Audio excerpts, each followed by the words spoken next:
हाँ जी मेरी प्यारी भटकती आत्माओं, क्या हाल है। मेरा नाम है वंश एंड वेलकम बैक टू वंश के विचार। सो आई होप आपका लॉ का पेपर अच्छा गया हो। लॉ का पेपर जनरली बच्चों का छूट जाता है because it is on the लेंदियर साइड, या फिर कोई ऐसा क्वेश्चन आता है कि हम वहाँ पॉइंट्स वगैरह भूल जाते हैं और ऐसा लगता है यार भैया लॉ का पेपर खराब हो गया, अब लग रहा है आगे के पेपर ही ना दूँ। मैंने मैक्सिमम बच्चे देखे हैं जो लॉ के पेपर के बाद पेपर ही नहीं देते। भाई प्लीज़ ये गलती मत करना। You have to give your exams, complete your exams.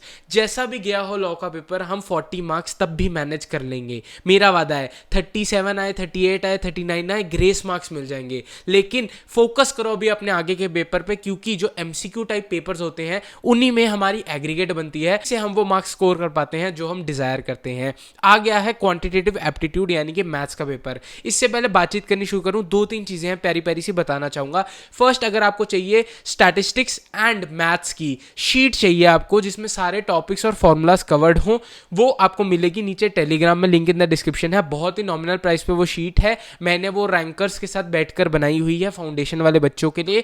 बहुत लोगों को पिछले अटेम्प्ट्स में भी वो काम आई है। कंपलसरी नहीं है ये शीट लेना। अगर आपको लगता है आपके पास फॉर्मूलाज हैं, बुक्स हैं, आपके फैकल्टीज के नोट्स हैं, डेफिनेटली आप उनको रेफर कीजिए। बट अगर आपको एक होलिस्टिक व्यू चाहिए, एक ग्रिप चाहिए, बर्ड्स आई व्यू चाहिए, तो आप डेफिनेटली वो शीट को परचेज कर सकते हैं एज पर योर नीड्स। दूसरी चीज, जतिन देबला सर ने फ्री में यूट्यूब में बूस्टर बैच में सारी मैथ्स कवर करा रखी है। तो आप चाहो तो उनका लिंक इन द डिस्क्रिप्शन दिया हुआ है प्लेलिस्ट का, वो जाकर भी देख सकते हो। वहां पर सारा आपको लेटेस्ट आईसीआई के मॉड्यूल के हिसाब से जो पेपर में इंपॉर्टेंट है वो बूस्टर बैच में करवाया हुआ है। तो आपको थोड़े से टाइम में बहुत ज्यादा आउटपुट मिल रही है और आपकी मैथ्स जल्दी से कवर हो रही है, इवन फॉर द स्टूडेंट्स जिनकी मैथ्स का बैकग्राउंड नहीं है। तो आप उसको भी रेफर कर सकते हो, link in the description. Points को 3 हिस्सों में, that is LR, maths and stats, ये 3 हिस्सों में हमारी चीजें डिवाइड है। अब याद रखना मैक्सिमम मार्क्स तुम्हें मिलेंगे एलआर में से, बिकॉज एलआर का पोर्शन काफी सिग्निफिकेंटली हाई होता है सीइंग द आईसीआई के लेटेस्ट ट्रेंड्स। एंड एलआर में जो क्वेश्चंस आते हैं they are on the easier side. हम उनकी कोई ज्यादा प्रैक्टिस नहीं करके जा सकते, और हमने छोटे होते से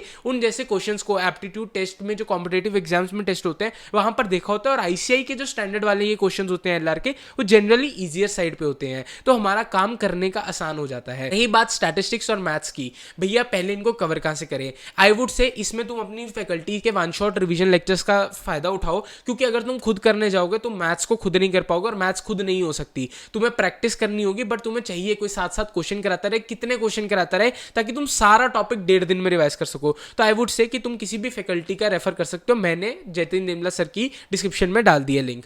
और तुम क्या करोगे, तुम फैकल्टी के रिवीजन लेक्चर्स रेफर करोगे, साथ में बस क्या करना, आईसीआई की स्टडी मॉड्यूल की सारी इलस्ट्रेशंस को देखकर चल जाना। पीछे के प्रैक्टिकल क्वेश्चंस को नहीं कह रहा हूं, जो प्रैक्टिकल प्रॉब्लम्स इतनी सारी दी हुई है वो नहीं करने को कह रहा। बस स्टडी मॉड्यूल के क्वेश्चंस को सारे देख के चले जाना, इलस्ट्रेशंस को सारे देख के चल जाना, क्योंकि उसमें से डायरेक्ट क्वेश्चन आ जाता है without even changing the values. और तुम्हें पता होगा वहां पर सारे जो कंसेप्ट्स आईसीआई क्वेश्चंस के बना सकता है वो गिवन होंगे। अब तुम्हें इतना पता होगा कि आईसीआई के इस क्वांटिटेटिव एप्टीट्यूड में नेगेटिव मार्किंग भी होती है, +1 होता है और -0.25 होता है। तो तुम्हें यहां यह भी ध्यान रखना होता है कि तुम ज्यादा अटेम्प्ट ना कराओ, ओवर अटेम्प्ट ना कराओ, कि इस चक्कर में तुम अपने माइनस में नंबर करा लो। अगर तुम्हें इतनी श्योरिटी है, तुम्हें अगर किसी भी आंसर में ये लग रहा है ना 50-50 है कि भैया सही भी हो सकता है गलत भी हो सकता है, तो आई वुड से तुम मार्क कराना। फिर वो 0.25 कहीं ना कहीं तुम्हें राउंड ऑफ होकर हेल्प ही करेगा, प्लस मार्क्स ही देगा। दूसरी चीज, भैया पेन से आंसर को भरना होता है और गोलों को ध्यान से भरना। मैं कहूंगा साथ के साथ भरना। ये मत करना कि तुम लास्ट में भर रहे हो गोले, फिर वो टाइम चला जाएगा और फिर तुम फंस जाओगे ओएमआर शीट में।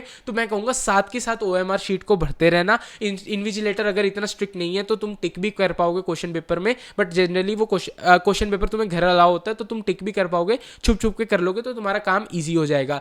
बात करूंगा स्टैटिस्टिक्स की एंड मैथ्स की। स्टैटिस्टिक्स में आई फील आपको स्टैटिस्टिक्स के स्टार्टिंग के चैप्टर्स की थ्योरी ढंग से कर जानी है, वो इजी भी है, कवरेबल भी है, और आपको काफी हाई मार्क्स फेच कर सकती है। उसके अलावा central tendency, mean median mode हमने छोटे होते से पढ़ा होता है, और इसकी काफी हाई वेटेज एक्सपीरियंस की जाती है आईसीआई के एमसीक्यूज में। तो आई फील आपको इस चैप्टर को कर लेना चाहिए। और अब डिस्पर्जन को एंड इंडेक्स नंबर्स को जरूर देखा जाए। मैं आपको जो बाकी चैप्टर्स नहीं बोल रहा हूं उनका रीजन यही है कि अगर आपने अभी तक भी उनको नहीं देखा और अब आप 1-1.5 दिन में इनको देखने जाएंगे, बहुत कंफ्यूजिंग है और बहुत टफ है, समझ के ऊपर से जाएंगे, इनके फॉर्मूला भी याद नहीं होंगे, और फिर ऐसा ना हो इन चक्कर में आप टाइम वेस्ट कर दें। स्टैट्स को ज्यादा फोकस देना instead of maths, because maths जिनका बैकग्राउंड नहीं है उनको ये डर लगेगा भैया हमने कभी इंटीग्रेशन नहीं किया, डिफरेंशिएशन नहीं किया। भाई इतना फर्क नहीं पड़ता, तुम स्टैट स्ट्रॉन्ग कर लो, एलआर स्ट्रॉन्ग कर लो, मैथ्स आराम से निकल जाएगी। तो मैंने यही बोला कि डिस्पर्जन और इंडेक्स नंबर दिख जाना। इंडेक्स नंबर के तुम्हें लाशपरे पाशे के रूल्स के क्वेश्चंस देखने को मिल जाते हैं। फिर अगर मैथ्स में से मैं कहूँ कुछ करना ही है तो टाइम वैल्यू मनी कर जाना। टाइम वैल्यू मनी जिसमें वो सारा हमारा केसेस कवर हो जाते हैं हमारे बॉन्ड्स के, इंटरेस्ट निकालने के, प्रेजेंट वैल्यू के, फ्यूचर वैल्यू के, एन्युटी वैल्यू के,